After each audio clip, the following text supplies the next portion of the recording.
यहाँ पे देखो बच्चों, दूसरा क्वेश्चन हम लोग के पास क्या है, क्या बिंदु 3,2 -2,3 और 2,3 एक त्रिभुज बनाते हैं?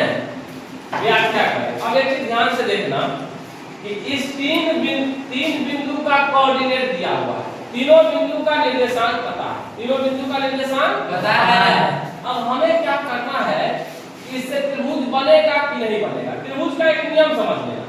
त्रिभुज का नियम होता है कि अगर मान लो त्रिभुज में कितने भुजा होते हैं? 3। अगर लिखा हुआ 1 सेंटीमीटर, 2 सेंटीमीटर और यहाँ पर लिखा हुआ है 4 सेंटीमीटर, क्या बताओ ये किसी त्रिभुज का भुजा की लंबाई है? बताओ तो। ये जो 3 को हम भुजा लिए हैं, तुम लोग पढ़े होंगे नौमा में, इसको हम लोग A B C मान लेते हैं। हिरोन सूत्र में पढ़े होंगे तो स्मॉल a, स्मॉल b और स्मॉल c। इधर ध्यान दो, बेटा इधर ध्यान दो। a b c अगर तीनों भुजा दिया हुआ है लंबाई, तो बताओ क्या जब किसी त्रिभुज की भुजा हो सकती है? बताओ। हाँ नहीं, क्यों नहीं हो सकती है? सो बताओ, कौन बताएगा? इसके लिए नियम समझो। त्रिभुज क्या, अगर ये 3 भुजा का के बारे में हम लोग अगर जान रहे हैं, इसका नियम होता है कि किसी भी 2 भुजा को जोड़ेंगे, किसी भी 2 भुजा को जोड़ेंगे तो वो तीसरे से बड़ा होना चाहिए। पहला चीज समझ में आया? क्या बोले? किसी भी 2 भुजा को जोड़ेंगे तो वो तीसरे भुजा से क्या होनी चाहिए? बड़ा। तो बताओ बच्चों, ये अगर हम इसको जोड़ते हैं, गौर से समझना, पहला और दूसरा भुजा को जोड़ो तो 1 सेंटीमीटर और 2 सेंटीमीटर को जोड़ो 3 सेंटीमीटर। क्या यह 4 से बड़ा है? नहीं सर। तो ये त्रिभुज का निर्माण नहीं करेगा। इस तीन भुजाओं की जो लंबाई हमारे पास है, इससे त्रिभुज का निर्माण नहीं होगा। ये समझ में आया कि जल्दी बताओ? Yes sir. तो अब क्या हम समझेंगे? जैसे मान लो यहाँ पे अगर 3 रहता, कितना रहता? 3। तो अब बताओ क्या इससे त्रिभुज का निर्माण होगा? Yes sir. अभी हम जोड़ के देखेंगे, पहले सीधे नहीं बोल देंगे यस सर, जोड़ेंगे, समझेंगे। बोलो 2 भुजा को जोड़ो, 3 और 2 5। 3 और 2 5। 4 से बड़ा है क्या? जी सर। 4 2 4 2 6। इस दोनों को जोड़े, 3 से बड़ा है कि नहीं? जी सर। अब मान लो इसको जोड़ो, 4 और 3 7। 2 से बड़ा है कि नहीं? Yes sir. ये हुआ त्रिभुज का निर्माण का मेन नियम। समझ में आया? Yes sir. कोई भी 2 भुजा को जोड़ेंगे वो तीसरे से बड़ा होना चाहिए। तीसरे से क्या होना चाहिए? बड़ा होना चाहिए। ये समझ गए ना? जी सर। अब आते हैं हम लोग यहाँ पे निर्देशांक ज्यामिति। कहाँ पे? निर्देशांक ज्यामिति। अब ध्यान से देखना, सबसे पहले हमें क्या करना होगा, इसके बारे में समझिए। गौर से देखो, हमें क्या करना होगा, इसको जब हम इसको सॉल्व करेंगे, इसका जो सॉल्यूशन लिखेंगे, तो 3 बिंदु दिया है। कितने बिंदु दिया है? 3। एक को मानेंगे A, क्या मानेंगे? A का बोलो कोऑर्डिनेट 3,2। उसके बाद क्या मानेंगे? B, 3,3। उसके बाद मानेंगे C, 2,3। इसमें किसी को दिक्कत नहीं सर। पहला को हम लोग कैसे डिनोट करते हैं? x1 x2 x3 ऐसे करते हैं। जी सर। दूसरे को कोऑर्डिनेट को y1 y2 y3 y3 करते हैं। जी सर।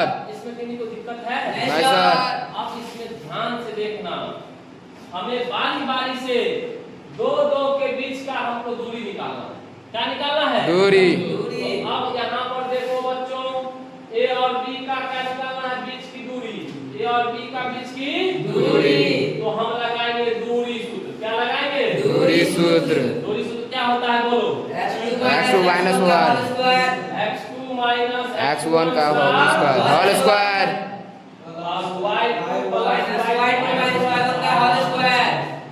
होता है। Yes sir. अब ध्यान से देखना, अब यहाँ पे इसका मान तुम लोग निकालोगे? Yes sir. कि नहीं निकलेगा? तुम लोग से निकल जाना चाहिए। जी सर। देखो x2 का मान बोलो -2। x1 का मान बोलो 3। और इसका जो है मध्यम कोष्ठ में इसका क्या करेंगे? Whole square. कोई दिक्कत नहीं सर। और y2 बोलो, -3 y1 बोलो, 2 होल होल स्क्वायर। स्क्वायर करेंगे। Yes sir.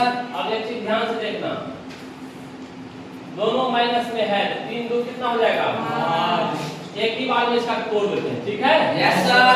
3 2 कितना हो जाएगा? -5 का होल स्क्वायर। ये दोनों भी एक एक एक इसके बाद माइनस नहीं है ना? है तो इसीलिए ये भी एक माइनस और ये भी एक माइनस, दोनों माइनस का जुड़ जाएगा। क्या हो जाएगा? जुड़ जाएगा। -3 और -2 जोड़ के कितना हो गया? -5। इसका क्या करेंगे? Whole whole square. अब बताओ बच्चों, -5 का स्क्वायर कितना होता है? 25। माइनस का स्क्वायर हो जाता है प्लस, माइनस का स्क्वायर क्या हो जाता है? प्लस।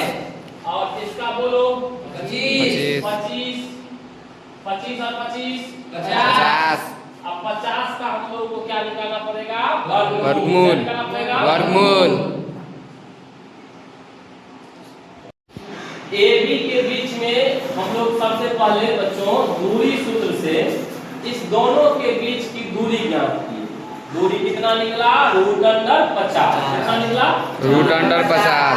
जब हम दूरी सूत्र का इस्तेमाल किए और यहाँ पे इसका वैल्यू निकला, अगर रूट वर्गमूल निकाले तो लगभग में 7.07 है ना? इकाई मान लो, अगर सेंटीमीटर नहीं दिया सेंटीमीटर भी मान सकते हो। Yes. ठीक है, तो 7.07 ये एक भुजा की लंबाई निकली। AB का मतलब हुआ एक भुजा। त्रिभुज में कितने भुजा होते हैं? 3। एक भुजा तो निकाल लिए। Yes sir. सर। अब हम क्या करेंगे? इसी प्रकार से हम लोग पुनः B और C के बीच की दूरी निकालेंगे। किसके बीच की दूरी निकालेंगे? B और C के। और फिर दूरी सूत्र लगाएंगे। क्या लगाएंगे? दूरी सूत्र। कितना निकला? √52। बच्चों इसका वर्गमूल निकाले तो 7.21 लगभग इसका मान निकला। ठीक है? जी सर। इसमें कहीं कोई दिक्कत है? नहीं सर। तीसरे भुजा की लंबाई का नाम हुआ AC। क्या नाम हुआ? AC। फिर A और C के जो कोऑर्डिनेट दिया हुआ है, A और C का जो कोऑर्डिनेट दिया हुआ है, इस दोनों में हम लोग दूरी सूत्र लगाएंगे। क्या लगाएंगे? दूरी सूत्र। दूरी सूत्र से फिर इसका वैल्यू हम लोग फाइंड आउट किए तो √2 कितना आया? √2। और √2 का वर्गमूल कितना निकाल लिए? 1.41। 1.41 लगभग। अब यहाँ पे ध्यान से देखना, जब हम तीनों भुजा की लंबाई निकाल लिए, बताओ AB भुजा की लंबाई 0.07। 7.07 07। BC का कितना आया? 7.21। AC का कितना आया? 1.41। अब हम इसमें किसी दो को जोड़ते हैं बच्चों, किसी दो भुजा को जोड़ते हैं तो वो तीसरे से बड़ा होता है। चाहे इस दोनों को जोड़ लो, चाहे इस दोनों को जोड़ लो, चाहे इस दोनों को जोड़ लो, तीनों भुजा में से किसी दो भुजा को जोड़ेंगे तो वो तीसरे से क्या आ रहा है? बड़ा।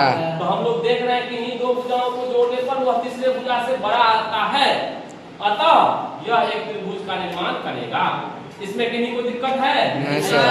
इसमें अब बताओ क्या किए? दूरी सूत्र का इस्तेमाल किए। क्या किए? दूरी सूत्र का इस्तेमाल। बताओ, कभी भी तुमको त्रिभुज के तीनों भुजाओं का लंबाई के बारे में पूछेगा तो निकाल दोगे? जी सर। दूरी सूत्र से निकाल दोगे ना? जी सर। चलो।